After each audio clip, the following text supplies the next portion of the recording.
ठाण्यातील eastern express महामार्गावरील 3 हात नाका परिसरात सोमवारी निष्काळजीपणामुळे मोठी दुर्घटना थोडक्यात टळली. पादचारी उड्डाणपुलावर लावण्यात आलेला वाढदिवसाचा मोठा बॅनर अचानक सुटून थेट रस्त्यावरून जाणाऱ्या एका दुचाकीस्वाराच्या अंगावर कोसळला. बॅनर अचानक डोक्यावर पडल्याने दुचाकीस्वाराचा काही क्षण तोल गेला आणि परिसरात एकच गोंधळ उडाला. समोरून येणाऱ्या वाहनाला धडक होण्याची शक्यता निर्माण झाली होती.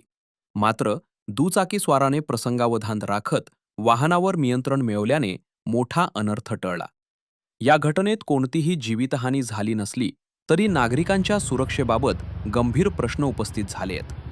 या घटनेनंतर सार्वजनिक ठिकाणी लावण्यात येणाऱ्या बॅनर्सच्या सुरक्षिततेवर पुन्हा एकदा प्रश्नचिन्ह निर्माण झाले आहे. पादचारी उड्डाणपुलावर एवढ्या मोठ्या आकाराचा वाढदिवसाचा बॅनर नेमका कोणाच्या परवानगीने लावण्यात आला? तो लावताना आवश्यक सुरक्षा नियमांचे पालन करण्यात आले होते का?